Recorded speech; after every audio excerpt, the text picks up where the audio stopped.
ராம் ராம். வாழ்க வளமுடன். Voice of காஞ்சி நேயர் அனைவருக்கும் இனிய மாலை வணக்கம். கைலாச சங்கரன் ரதத்தில் போன போது எங்கே அச்சு முறிஞ்சுதோ அதே ஊரில் காலடி சங்கரரோட திருமேனியும் லாரியில் போகும்போது அங்கே ஆக்சில் உடஞ்சி அந்த சிவனுடைய அவதாரம் அப்படின்னு நிரூபணம் மாறுது.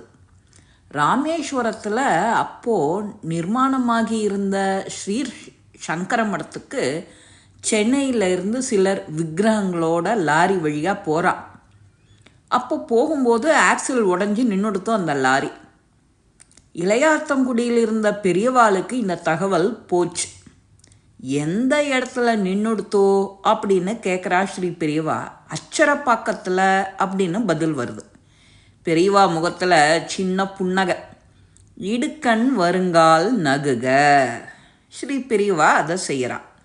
இளையாத்தங்குடி பிள்ளையாருக்கு தாமே தள்ளாத வயதில் துள்ளும் பாலகனை போல முட்டிகளால் தோப்புக்கரணம் போடுறாளாம் பெரியவா.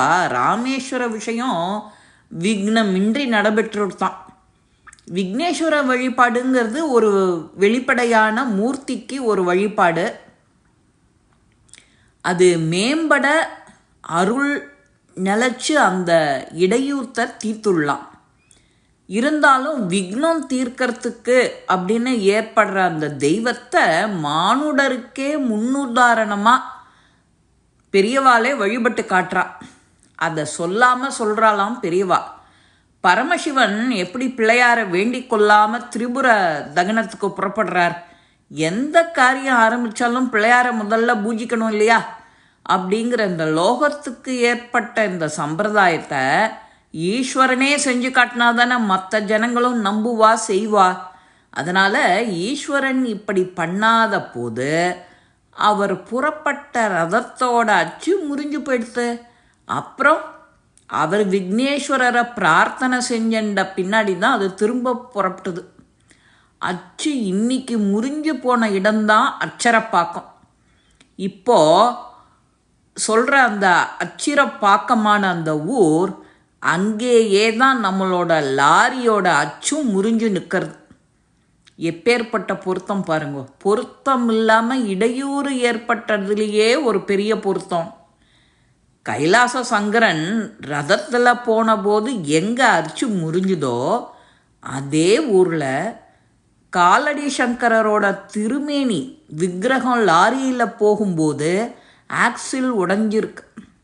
இவர் சிவனுடைய அவதாரம்னு நிரூபணம் மாதிரிதா நம்ம எல்லாருக்கும். எப்படி ஒரு பொருத்தம், லகுவான பொருத்தம். பொருத்தம் இல்லாமல் காரண காரியம் இல்லாமல் எந்த ஒரு விஷயமும் நடக்காதுங்கிறதுக்கு இதுக்கு மேலே ஒரு பதிவு தேவையா என்ன? பெரியவா விக்னேஸ்வரனோட மறு அவதாரம், ஈஸ்வரனோட மறு அவதாரம் காமாட்சி, அவர்தான் விக்னேஸ்வரர், அவர்தான் முருகன், அவர்தான் பிள்ளையார் அப்படின்னு இதுக்கும் மேலே நாம் ஏதான் பதிவு வேணுமா என்ன?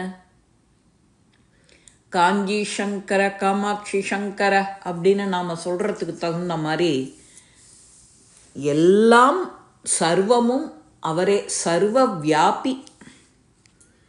இந்த பதிவு உங்கள் எல்லாருக்குமே பிடிச்சிருக்கும். லைக் பண்ணுங்கோ, ஷேர் பண்ணுங்கோ, பெல் பட்டனை கிளிக் பண்ணுங்கோ, சப்ஸ்கிரைப் பண்ணுங்கோ, கமெண்ட்ஸ் பாக்ஸில் கமெண்ட்ஸ் போடுங்கோ.